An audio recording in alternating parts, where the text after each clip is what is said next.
Yang ketujuh, beriman kepada qada dan qadar. Artinya kita harus yakin bahwa Allah Subhanahu wa taala mewujudkan sesuatu adalah sesuai dengan pengetahuan Allah, ketentuan Allah yang telah mendahulunya di zaman azali. Maka patutlah bagi kita manusia ridho, rela dengan adanya ketentuan Allah.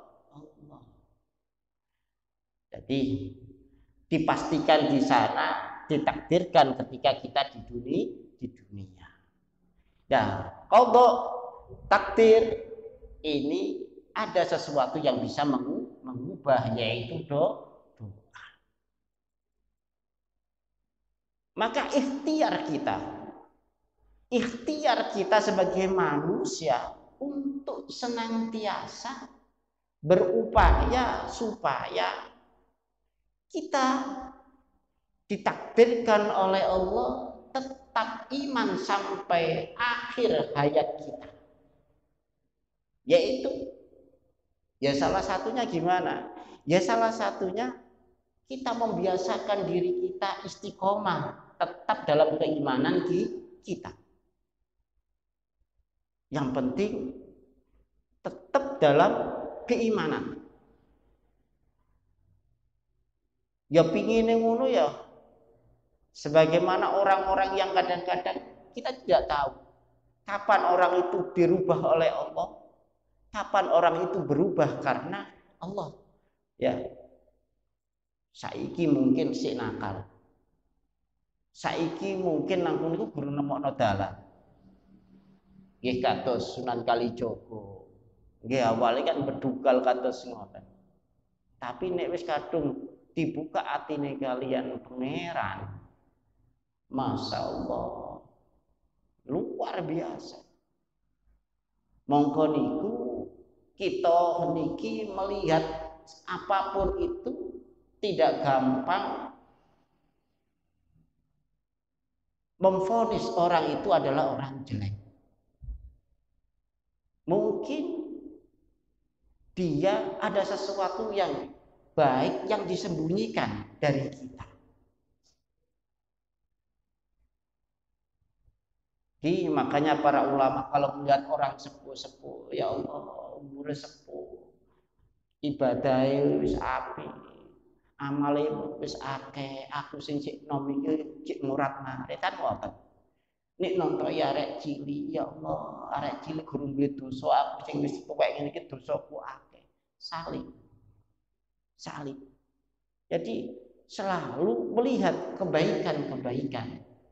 Tidak pernah di situ ya mengotori dirinya, senantiasa di dalam hatinya menjustis atau memvonis orang dalam keadaan orang itu adalah orang jelek.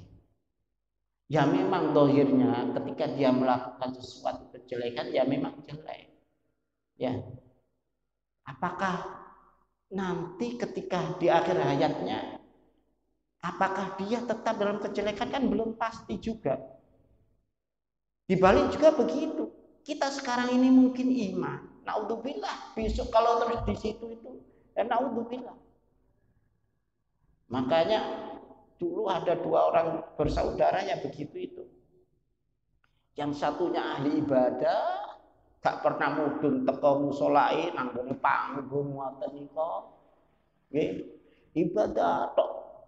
Niki pinten-pinten tahun oleh ibadah sehingga keramaian dunia, umat dunia itu mboten nate ngerti. Tapi apa? Dia usaha. Sing dulure situ penggawane nakal tok. Sampai orang tahu ngerti nang kono iku ibadah nang ngene pangeran, nek kober baru ibadah istilahnya. Nakal. Suatu ketika dibujuk setan sing ibadah iku kepingin kok krungu suarane rame-rame kepingin nang kene iku ngerti keramaian. Sing adi sing dulure nang kono wis bosen dengan kemaksiatan. Sing ibadah nang dhuwur langgar musala iki kepengin medun teko musle niat atene nekani keelekan. Mbok sekali-kali sing ngerti dunya. Sekali-kali sing ngerti dunya.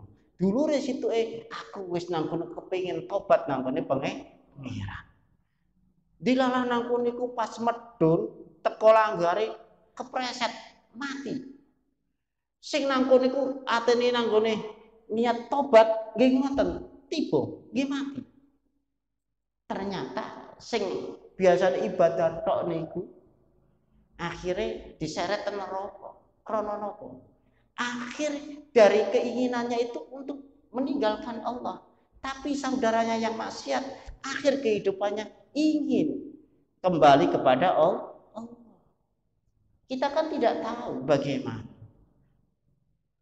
Maka ketika kita melihat orang-orang yang dipanggil oleh Allah dalam keadaan iman, mestinya kita tidak perlu menangisinya. Yang kita tangisi itu diri kita masing-masing. Mereka sudah terbebas dari sesuatu yang paling ditakutkan. Mati tidak dalam keadaan iman. Kita masih tanda tanya. Mereka mati ditunggui oleh keluarganya, mengucapkan 2 kalimat syahadat, mati dalam keadaan iman. Kita masih tanda tanya, nanti di akhir kita bagaimana?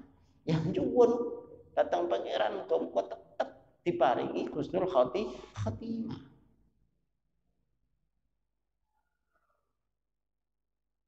Inilah kehidupan kita itu masih misteri. Jadi kita itu sama-sama berjuang. Sama-sama ingin dadi wong sing selamat, dunyane selamat, akhirate selamat. Mulane ora ana saapi-apike kecoba wong sing takwa. Kita itu sama. Di hadapan manusia saja kita dibedakan oleh gelar kita, dibedakan oleh apa yang kita punya. Tapi Allah tidak pernah melihat dari sisi itu semuanya, hanya melihat indallahi atqakum, yaitu yang paling baik-baiknya adalah mereka yang bertakwa kepada Allah.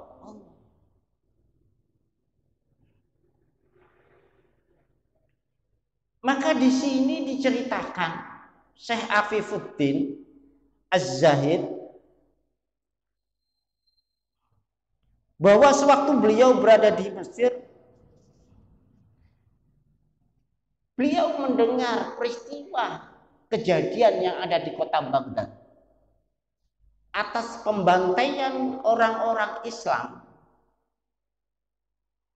yang dilakukan oleh orang-orang non-muslim, sehingga banyak para ulama, banyak mereka-mereka yang tidak berdosa dibunuh.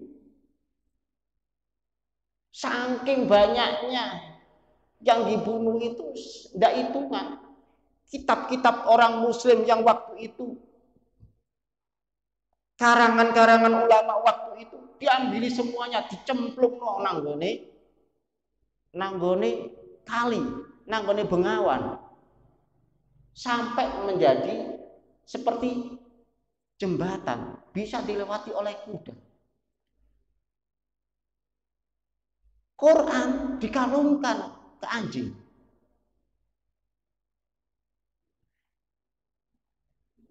Ketika Syekh Afifuddin mendengar yang kayak tidak mungkin ini terjadi.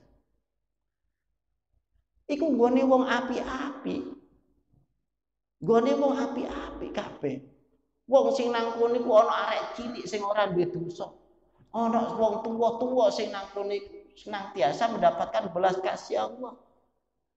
Enggak mungkin ini terjadi.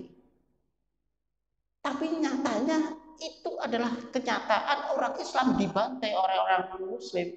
Sehingga waktu itu Baghdad sampai kosong oleh kepemimpinan 3,5 tahun. Karena peristiwa itu. Ketika Syekh Afifuddin yang tidak percaya itu atau protes, ya protes mosok wong api-api kabeh. Terus di situ ketika Syekh Afifuddin ini tidur, beliau bermimpi melihat seorang laki-laki yang tangannya ada sebuah tulisan. Wong biyen niku ngoten nek duwe kesalahan ngoten langsung dilingno kalian pangeran.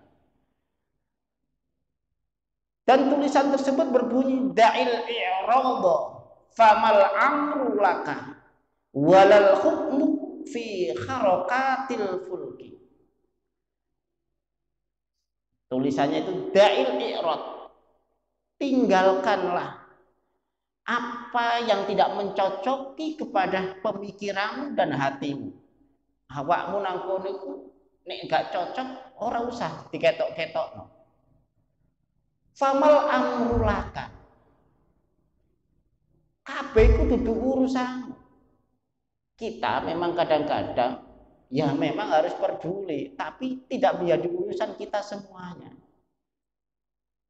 Nang kono kadang-kadang di luar negeri ya urusannya, ketika Palestina ya kita mampunya mendoakan ya kita doakan. Sebagai toleransi sesama muslim. Tidak kita terus berangkat nang kono melok perang kan ngoten. Ada batasan-batasannya. Walal hukmu fi harakatil falak. Tidak ada hukum tergantung pada adanya gerakan-gerakan dari bintang-bintang.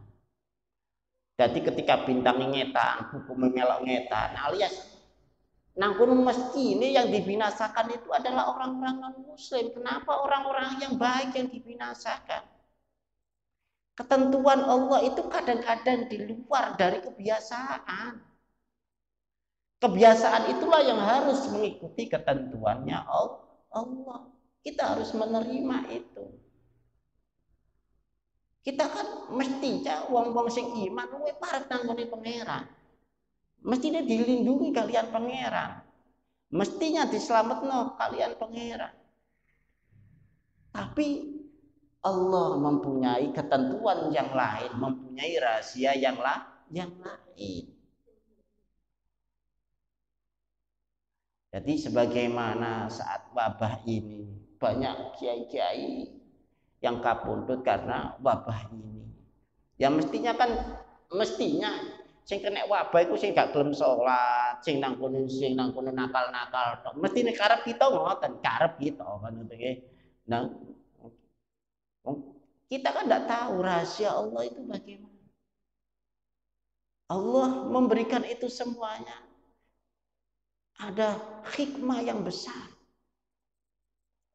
Wala tas'alillahi an fihi, ojo protes nanggone pangeran atas apa yang dilakukan oleh Allah. Faman khadha lujjatan bahri halaka.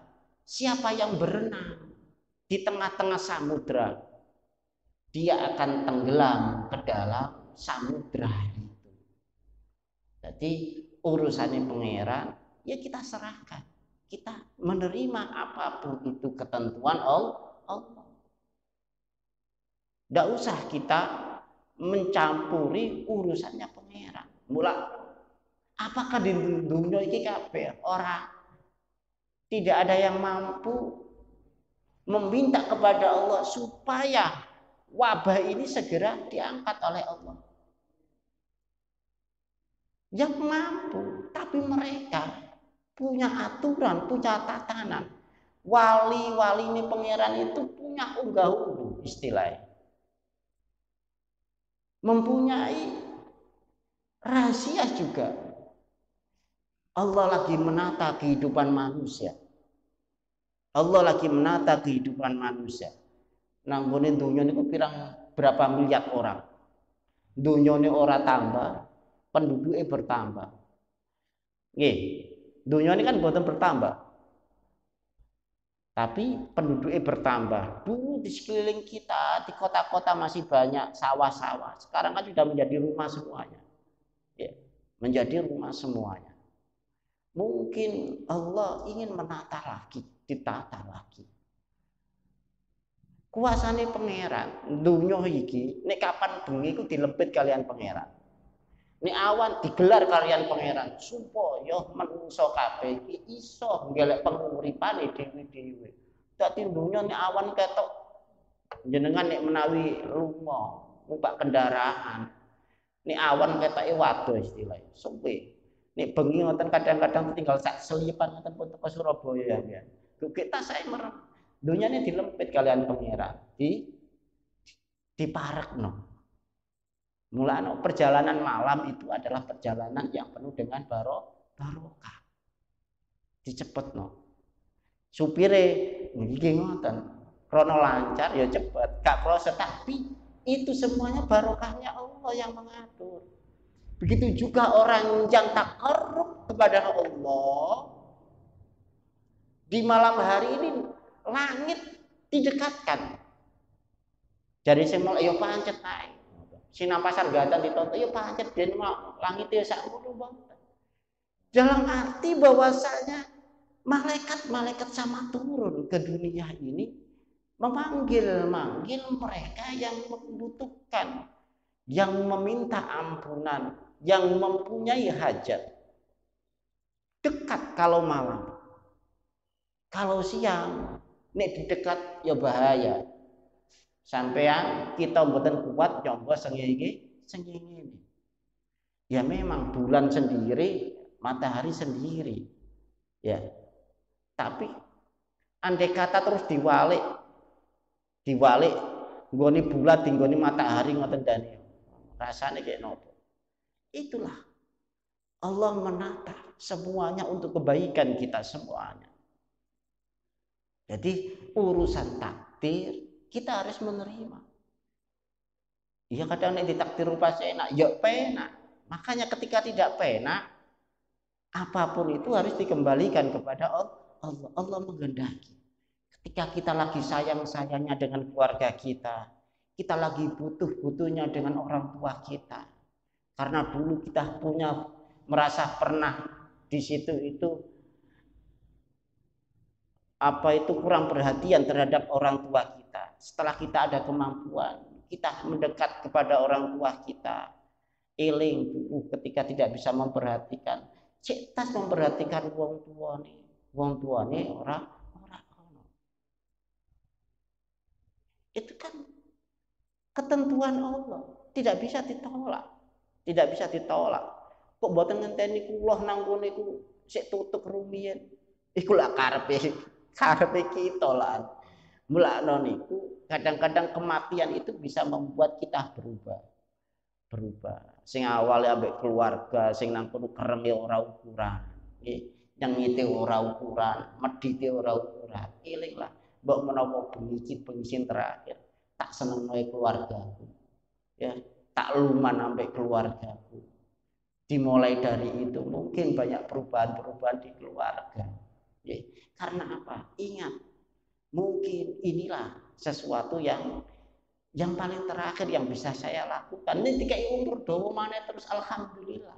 Kita bisa merasakan dari perubahan-perubahan yang kita sendiri mempersiapkan untuk menjadi orang-orang yang baik. Setiap kebaikan itu akan menimbulkan kebaikan-kebaikan yang lain. Ya. Akan menimbulkan kebaikan-kebaikan yang lain. Ketika kita berbuat baik, kita melakukan kebaikan, banyak beristighfar, banyak menolong orang, banyak menolong orang, kita akan mendapatkan kelapangan hati. Atine nang kono iku seneng. Atine didono sumpek. Nek ati didono sumpek ibadah iku iso merasa enak. Sebab kita menolong orang, kita ditolong oleh Allah. Bukan masalah dunia, tapi mungkin dengan adanya itu kita nang kono iku dicekel pangeran ngoten, dituntun, diparekno nang dalane pangeran. Iki olehmu nang kono iku apik ambek wong. Saiki awakmu tak gawe dadi wong sing apik kan. Itu. Jadi setiap kebaikan akan melahirkan kebaikan-kebaikan untuk diri kita sendiri. Ketika kita melakukan kejelekan-kejelekan sebaliknya, maka kita menancapkan atau menjadikan diri kita jatuh di dalam kejelekan itu juga. Mendoakan orang jelek, menyusahkan orang. Ya kita hidup kita karena apa? Kita melakukan sesuatu dosa. Sehingga arah hidup kita nanti tidak betul. Karena melakukan kesalahan. Maka harus senantiasa kita ingat, umur kita ada batasnya, kesempatan kita ada sempitnya, alias menjadi waktu yang sempit. Kita punya batasan hidup, yaitu ajal menjemput kita. Jadi pokoknya ketemu wong digunakan sebaik mungkin. Wis nyopo wong iso guyu ya guyu. Iso guyu ya guyu. Ya. Cuk sampai merengut. Mbok menawa guyune sampean iku ndadekno wong seneng. Sampai ditungane mlebu surga. Alhamdulillah. Nggih, dicekseni sampean wong ku apik wingi guyu ambek aku, ngoten nggih. Dadi kesempatan yang ada itu kita senantiasa mempersiapkan untuk ke depan kita. Jadi kita harus ridho apapun itu. Kenapa Allah menentukan qada dan qadarnya? Di tengah-tengahnya itu ada ikhtiar dari manusia. Upaya-upaya manusia ini adalah bagian dari sesuatu yang akan membangun nanti untuk akhiratnya. Andai kata terus ditentukan, diperlihatkan qada-qadarnya Allah. Bojone elek, akeh wong sesuk ora gelem urip, nggih. Mulane niku qada-qadar itu menjadikan kita semuanya senantiasa taqarrub kepada Allah Subhanahu wa taala. Semoga kita senantiasa dijadikan hamba-hamba yang senantiasa mendapatkan hidayahnya, petunjuknya, mendapatkan jalan yang baik. Yang kedelapan, beriman pada para makhluk semuanya sesudah dibangkitkan. Wallahu a'lam bishawab. Al-Fatihah. A'udzubillahi minasyaitonir rajim. Bismillahirrahmanirrahim. Maliki yaumiddin. Iyyaka na'budu wa iyyaka nasta'in. Shiratal ladzina an'amta 'alaihim ghairil maghdubi 'alaihim waladdallin. Bismillahirrahmanirrahim. Allahumma shalli 'ala sayyidina Muhammad wa 'ala ali sayyidina Muhammad. Allahumma ighfir lana dhunubana wa li walidina wa li jami'i syekhina wa masyayikhina wa ustadina wa muallimina wa li jami'i man istama'a fi hadzal makan bi jahi sayyidina Muhammad sallallahu alaihi wasallam. Ij'alhum min 'alil ilmi wa 'alil khair wa 'ahli tuqa wa 'ali ibadika sholihin al-'amilina bi jami'. Allahu salam jazakallahu subhanallahi walhamdulillahi rabbil alamin. Al-Fatihah. Rabbil alamin. Shiratal ladzina an'amta 'alaihim waladdallin. Assalamualaikum warahmatullahi wabarakatuh.